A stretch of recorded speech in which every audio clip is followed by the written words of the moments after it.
বন্ধুরা, আজকের পর্বে দেখা যাবে দীপা মনে মনে বলে যে ঠাকুর আমাকে নিয়ে যেন আর কাটাছেঁড়া না হয়। এরকম বলতে বলতে হঠাৎই লোডশেডিং হয়ে যায়। তখন সেই রুমের ডাক্তাররা বলে, কি হলো, হঠাৎ অন্ধকার হয়ে গেল কেন? এরপরে ফোন করে, তবুও কারেন্ট আসে না। তারপরে ডাক্তার বাইরে বেরোয় এবং যারা টেকনিক্যাল ডিপার্টমেন্টে আছে তাদেরকে জিজ্ঞাসা করে। তখন তারা বলে বাস পড়ে সমস্ত লাইন অফ হয়ে গেছে, ওটা এখন সারাই করা যাবে না এই মুহূর্তে। তখন রূপা বলে, দেখলেন তো, ভগবানও চাইছে যেন আমার মাকে নিয়ে কাটাছেঁড়া না হয়, আমরা আমার মাকে নিয়ে যাব। তখন দেখা যায় অবিনাশও সমস্ত ফর্মালিটি কমপ্লিট করে ফেলে আর সমস্ত কিছু বলে দেয় যাতে দীপাকে রিলিজ করে দেয়। এরপরে রূপা বলে, আমরা আমাদের মাকে সাজিয়ে নিয়ে যাব যেভাবে মা থাকতে চেয়েছিল। তখন সোনাও রাজি হয়। এরপরে দেখা যায় দীপাকে বাইরে বার করে। সবাই তো কান্নাকাটি করতে থাকে, দীপার মার মানে রত্নাদেবীও কান্নাকাটি করে। এরপরে দেখা যায় দীপাকে সাজায়। এমন সময় কুন্তলা আসে, এসে কান্নার অভিনয় করে, কাঁদতে থাকে আর সোনাকে বলে, সোনা কি হলো বলো তো, জলজ্যান্ত মানুষটা এরকম অল্প বয়সে। তখন সোনা তো আরও রেগে যায় এবং উঠে যায় কুন্তলার কাছে।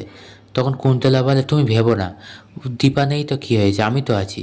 তখন সোনা আরও রেগে যায়, বলে, আপনি এখানে কি করতে এসেছেন? আপনাকে তো বারণ করেছিলাম, তাই না? তবু আপনি এসেছেন কেন? তখন কুন্তলা বলে, এরকম একটা খবর শুনে না এসে থাকতে পারি সোনা, সেই জন্যই তো আসলাম। তখন সোনা বলে, আপনার সত্যি কান্না আসছে, আপনি এরকম নাটক কেন করছেন? আমার মা তো আপনার ছেলের ক্ষতি করেছে, আপনার ছেলেকে মেরেছে, সেটাই তো আপনি এতদিন বলে এসছেন। এখন সে মারা গেছে, তো এখন তো কান্না আসার কথা নয়। তখন কুন্তলা চুপ করে থাকে, কিছু বলতে পারে না। তখন কুন্তলা বলে, কেন, রুটি তো তোমারও স্বামী।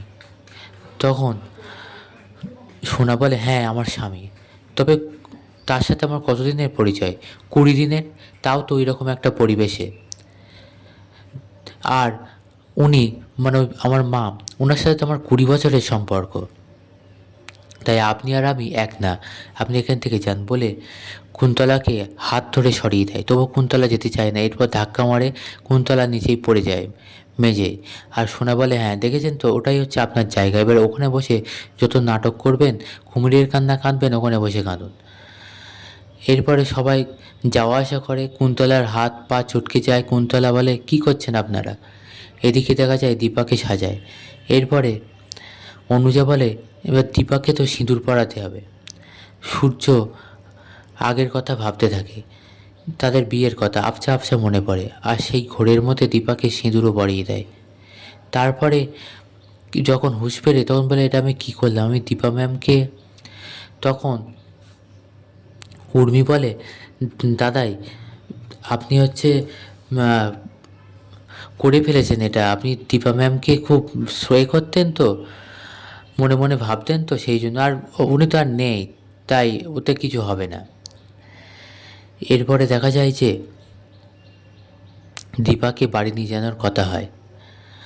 তখন বলে যে সই করতে হবে, তাই ওনার হাজব্যান্ডকেই করতে হবে, অর্থাৎ সূর্যকে করতে হবে। সেটা তো সবাই বুঝতেই পারে, কিন্তু সূর্যকে বলবে কি করে? তখন রূপা বলে এবং সোনাও বলে, যা সই করতে হবে যে মাকে বাড়ি নিয়ে যাওয়ার জন্য। তখন সূর্য বলে, আমি কেন করব, ওনার হাজব্যান্ড তো বলল করার জন্য। তখন সোনা বলে, ডাক্তার হিসাবে তুমি করতেই পারো। তখন দেখা যায় উর্মি বাধা দিতে গেলে রূপা উর্মিকে টেনে নিয়ে আসে আর বলে, কাকিয়া তুমি কিন্তু এর মধ্যে আজকে আর কোনো বাধা দেবে না। তখন উর্মি বলে, কি করবি তুই বাধা দিলে? তখন রূপা বলে, আমাদের মা কে ছিল জানো তো? জেলে গিয়েছিল, কিন্তু কি কারণে গিয়েছিল নিশ্চয়ই জানো। তাই আমরা কিন্তু ওনার মেয়ে, তাই আমাদেরও কিন্তু হাত কাঁপবে না। তখন অনুজা বলে, কী বলছিস তুই? তখন রূপা বলে, একদম ঠিক বলছি, আমাদের মা বাবার ব্যাপার আমরা বুঝে নেবো, এর মধ্যে তুমি যেন নাক গলাবে না। তখন উর্মি আর কিছু বলে না। এরপরে দেখা যায় পুলিশ তো স্পটে গিয়ে তদন্ত করে একটা সিরিঞ্জ পায়, আর সঙ্গে সঙ্গে অবিনাশকে ফোন করে, বলে একটা সিরিঞ্জ পাওয়া গেছে। আর বলে, অবিনাশ বলে ওটা ল্যাবে পাঠাতে, আর রিপোর্টটা যেন খুব তাড়াতাড়ি পাওয়া যায়। এদিকে দেখা যায় যে সূর্য সূর্য বলে, না এটা হার্ট অ্যাটাক হতে পারে না, ওনাকে বস্তার মধ্যে রাখা হয়েছিল। ওনার শ্বাসরোধ হতে পারে, হার্ট অ্যাটাক হতে পারে না, নিশ্চয়ই কোনো একটা গণ্ডগোল আছে। আর অবিনাশের ফোন করা দেখে সূর্য বলে, কী বলছিল পুলিশ? সিরিঞ্জের কথা কিছু শুনলাম, বলুন আমাকে শিগগিরই, কী হয়েছে ব্যাপারটা আমাকে জানান। তখন অবিনাশ বলে, সিরিঞ্জ পাওয়া গেছে, ওটা ল্যাবে পাঠানো হয়েছে, রিপোর্টটা আসলে তবেই জানা যাবে। বন্ধুরা, পরবর্তী পর্বে ঠিক কী হতে চলল, আর দীপাকে কিভাবে বাঁচানো হবে বা দীপা কীভাবে বেঁচে যাবে, সমস্তটা জানতে চোখ রাখুন আমাদের চ্যানেলে।